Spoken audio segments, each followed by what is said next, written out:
As prioridades que envolvem a vida de cada um de nós muitas vezes nos impedem de decorarmos a nossa casa como gostaríamos, pois os objetos de decoração não são baratos e, quando são feitos em série. Mas com boa vontade e criatividade, podemos renovar espaços com objetos que já temos, dando a eles cara nova com o nosso estilo e personalidade. E melhor, gastando bem pouco. Olá, eu sou Eliana de Oliveira e vocês são muito bem-vindos ao meu canal. E o passo a passo de hoje vai ser da transformação dessa moringa linda, que já teve a sua vida útil em outra casa como moringa e agora vai ser utilizada de outra forma aqui em casa. A ideia era fazer uma espécie de satinê, que é uma técnica feita na madeira.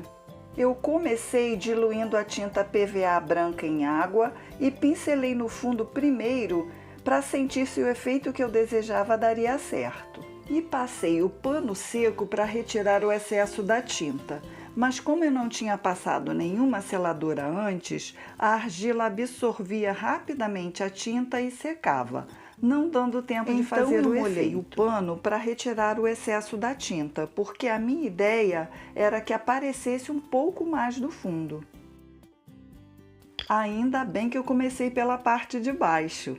E aí eu aguei mais o pincel e aí deu certo. E aí então, quando eu comecei na parte lateral, eu aguei mais a tinta e molhava o pincel na água e procurava fazer um pedaço pequeno para não deixar que secasse e já ia retirando o excesso com pano úmido. E enquanto eu ia fazendo, eu ia me achando. Quando eu passava demais, eu retirava mais um pouco, e quando eu retirava demais o excesso, eu voltava naquele mesmo lugar e passava novamente. E eu confesso que deu mais trabalho do que eu imaginava, por causa da falta de ter selado antes.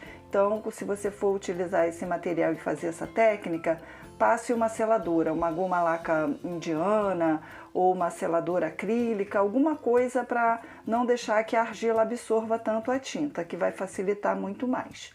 E aí o resultado, foi esse, que depois no final ainda fiz mais um processo que ficou mais bonito.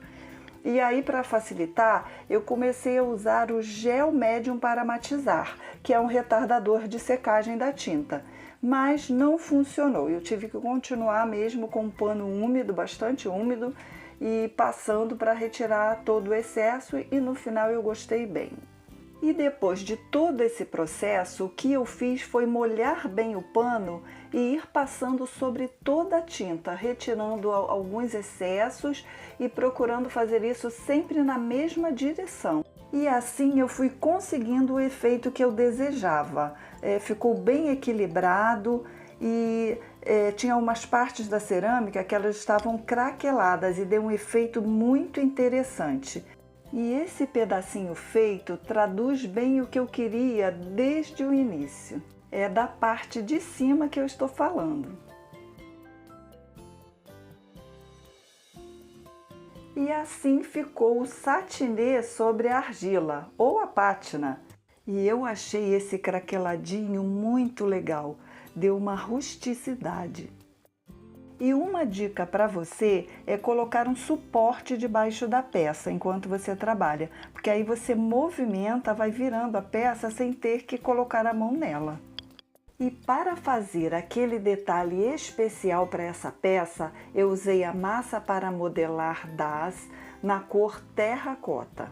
Outra dica para você é usar o pacotinho do café para guardar a massa que você já abriu.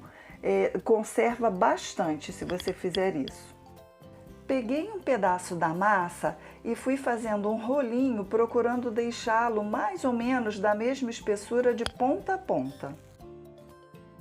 Depois cortei em pedacinhos e fui moldando bolinhas, sem me preocupar que elas ficassem exatamente do mesmo tamanho, transparecendo assim o trabalho artesanal. Usei um agulhão para fazer um furo do tamanho que fosse suficiente para passar o fio que eu iria usar, e com muito cuidado para não deformar a bolinha. E do lado que sai o agulhão fica um estufadinho. Então depois eu virei a bolinha e passei o agulhão ao contrário. E segui fazendo as bolinhas, deixando secar até o outro dia. E eu já estava bem encantada com a minha nova peça, mas depois fiquei mais ainda. As bolinhas ficaram maravilhosas, parecendo argila mesmo. Usei um fio de rami e fiz aquele famoso nozinho que eu já usei em diversas peças aqui. E você pode assistir ele mais detalhadamente como se faz em outros vídeos. Ele dá uma graça em tudo que você faz com ele.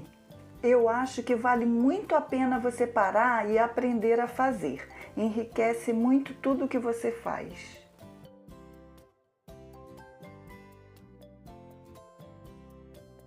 Depois passei uma fita crepe na ponta do fio para facilitar a entrada da bolinha e fui intercalando um nó e uma bolinha.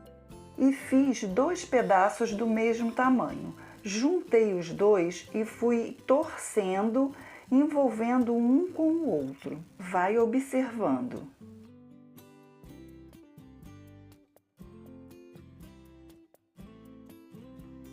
Coloquei ao redor do gargalo e dei a primeira laçada do nó.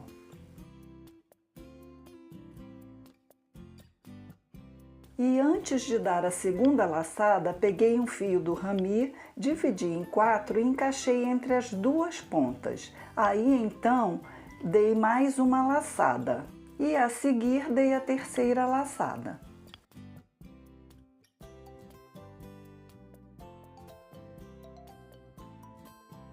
Depois juntei todos os fios, dividi em 2 partes e dei o nó final. Eu queria um nó grandão.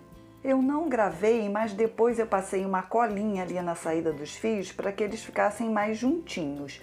E escolhi alguns fios e coloquei uma bolinha e um nozinho, para que ficasse com essas pontas aí penduradas. Aí eu achei que a cor das bolinhas estava gritando, destoando um pouco com o restante do vaso. E resolvi fazer uma pátina nas bolinhas com a tinta PVA branca. E passei só de um lado, porque se eu não gostasse, depois era só virar as bolinhas do outro lado. E fui passando bem pouquinho mesmo, só para desmaiar essa tonalidade. E olha a importância desse vaso com esse arranjo, gente! Não deixe de comentar e compartilhe com alguém se você gostou. No último vídeo, gostei muito de saber de que cidade, estado, país você é e como o vídeo chegou tão longe. Isso é muito incentivador. Obrigada pelo carinho de sempre e até o próximo vídeo. Tchau!